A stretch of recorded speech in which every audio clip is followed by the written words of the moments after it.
શ્રી કૃષ્ણાય નમઃ. શ્રી ગોપીચંદ વલ્લભાય નમઃ. શ્રીમદાચાર્ય ચરણ કમલભ્યે નમઃ. આજે આપણે જોઈએ વ્રજની મહાનતા અને વ્રજમંડળના પ્રાગટ્ય વિશે. એસી બ્રજ મેરે મન ભાઈ. જ્યારે નૈમિતિક પ્રલય થયો ત્યારે બ્રહ્માજીએ શયન કર્યું. શંખાસુર વેદોને ચોરીને લઈ ગયો. તેથી ભગવાને મત્સ્ય રૂપ ધારણ કરી તે મહાબળવાન રાક્ષસ સાથે ઘોર યુદ્ધ કર્યું. સુદર્શન ચક્રથી શંખાસુરનું માથું કાપી નાખ્યું. વેદો બ્રહ્માને સોંપ્યા. પછી ભગવાને પ્રયાગના તીર્થ જળમાં સ્નાન કરી પ્રયાગને રાજતિલક કરી સર્વ તીર્થોના રાજા તરીકે તેની સ્થાપના કરી. ત્યાં આવેલો અક્ષયવટ પ્રયાગરાજનું શિરછત્ર બન્યો. ગંગા યમુના રાજચવર સમાન થયા. બધા તીર્થોએ આવી પ્રયાગરાજને ભેટ ધરી. ત્યારબાદ થોડા સમય પછી નારદજી પ્રયાગ ગયા. પ્રયાગરાજનું પૂજન કરી નારદજીએ કહ્યું, તમે તીર્થરાજ કહેવડાવો છો, પરંતુ વ્રજનું એક પણ તીર્થ તમને વંદન કરવા આવ્યું નથી. તેમણે તમારી પૂજા કરીને ભેટ પણ ધરી નથી.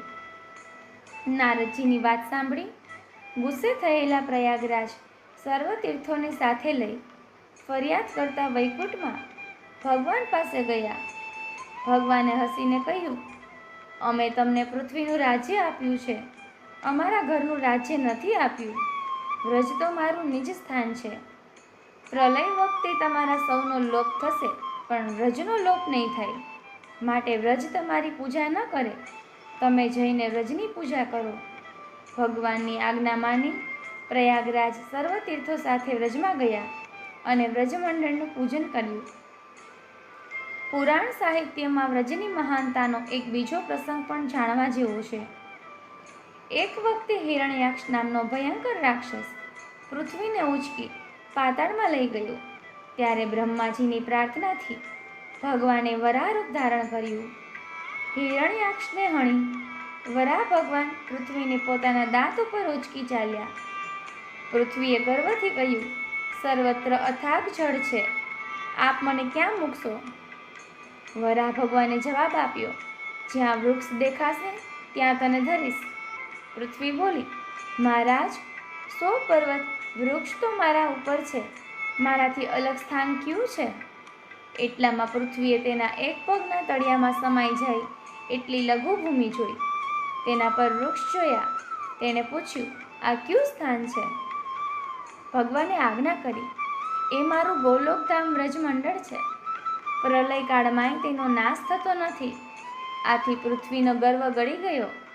તેણે વ્રજભૂમિને સર્વશ્રેષ્ઠ માની.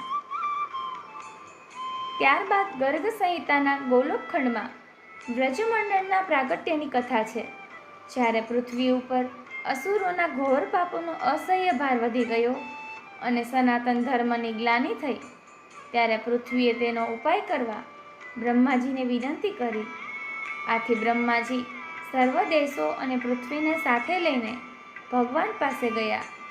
ભગવાને તેમની પ્રાર્થના સાંભળીને આજ્ઞા કરી, હું વ્રજમાં કૃષ્ણ સ્વરૂપે પ્રગટ થઈશ. મારા માતા પિતા નંદ યશોદા હશે. નંદરાયજી દ્રોણ નામના વસુ અને યશોદા ધરા એટલે કે પૃથ્વી હશે. ત્યાં વૃષભાનુ અને કીર્તિજીના ઘેર રાધા પ્રગટ થશે.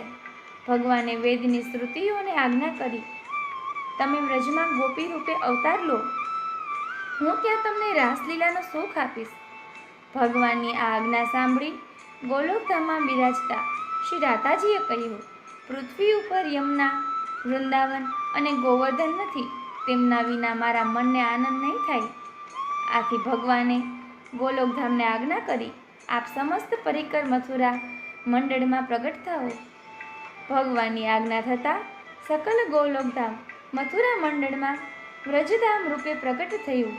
જેમ ગોલોકમાં ભગવાનની નિત્ય નૂતન લીલા હતી, તેમ વ્રજમંડળમાં એ જ નિત્ય નૂતન લીલા પ્રગટ થઈ.